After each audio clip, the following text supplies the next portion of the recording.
Good afternoon, everybody. Thank you very much for joining us here this afternoon. And it's actually one of the first times I think we've been outside in a while, enjoying this nice weather.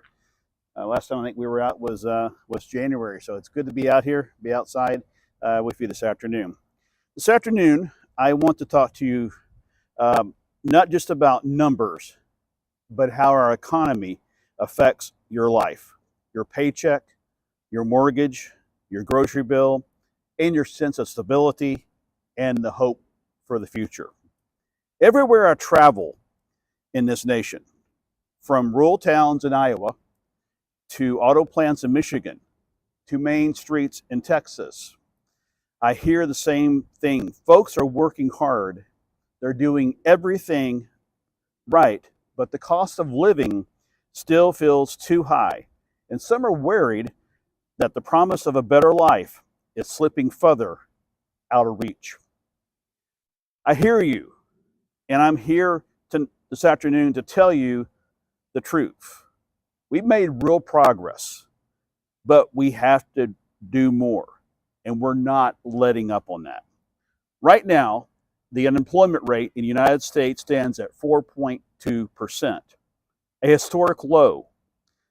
Since October of 2020, this administration has added over 18 million jobs to the American economy, more than any other major country during this time. Wages have are rising again, and we've seen the strongest post-pandemic economic recovery in the world. But from the very beginning, my goal has been clear: 3% unemployment.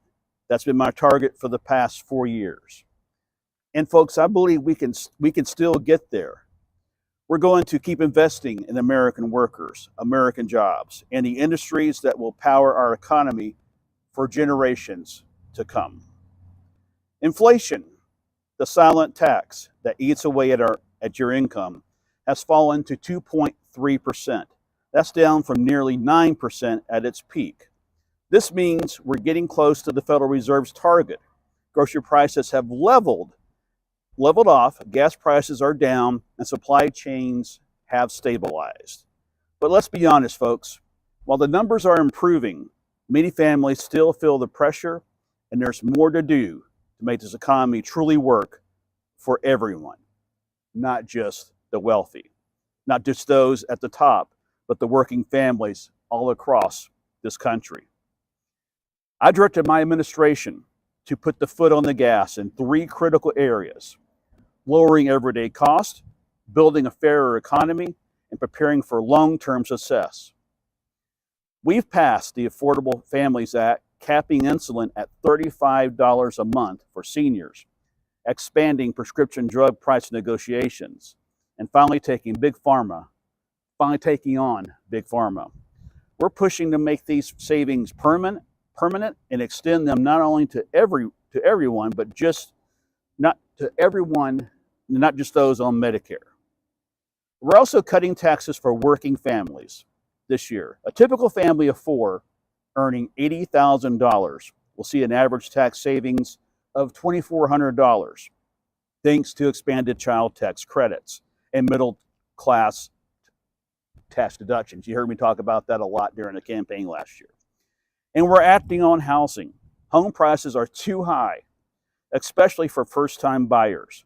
That's why we proposed the American Housing Supply Plan, investing in the construction of over 1 million new affordable homes, speeding up permits, and providing down payment assistance for young families and veterans. Folks, I want to be clear here this afternoon. Inflation is coming down, but it's not automatic. We're coordinating with the Federal Reserve to ensure interest rate policy supports both price stability and continued job growth.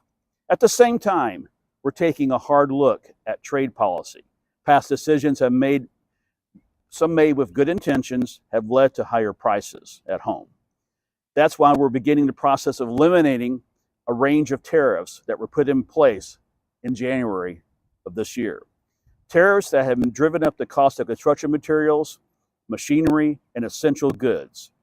We'll keep strong protections in place for American workers, but we will not allow outdated policies to keep prices high for American consumers.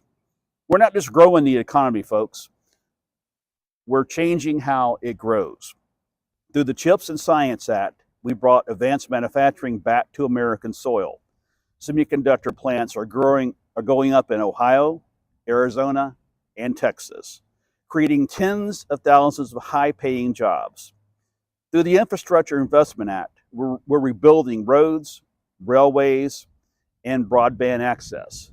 Union workers are doing that because I believe made in America and I believe in organized labor.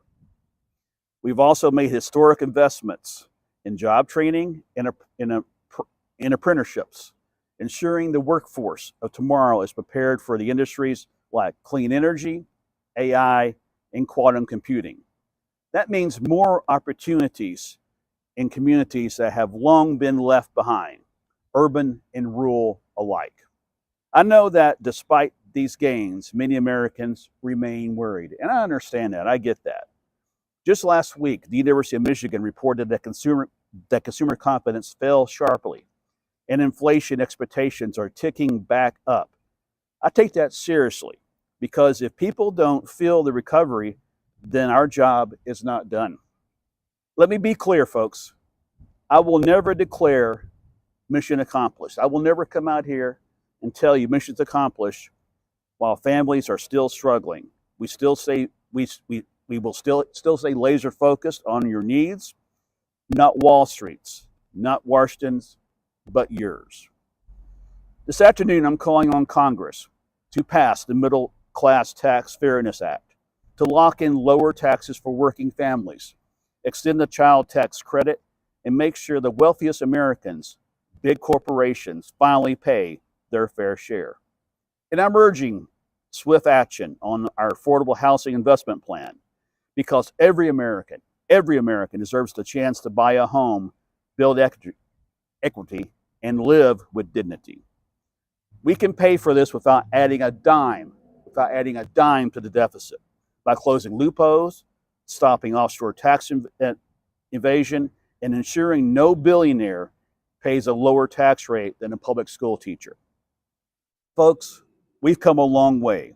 We faced a pandemic, a supply chain crisis, inflation, and global shocks. But time and time again, America has proven what we are made of. This isn't about policy. This is about dignity. It's about making sure that if you work hard and play by the rules, you will get a fair shot that your kids can do better than you did. The American dream remains alive, not just in words, but in reality. And it really does, folks. I believe in this country. I believe in the American people. And I believe our best days are still ahead of us. So let's keep going. Let's keep building. Let's keep fighting for an economy that works for every single American in this country, irregardless of zip code. May God bless our workers, our families, and our small businesses, and may He bless the United States of America. Thank you all very much. Thank you, thank you, thank you.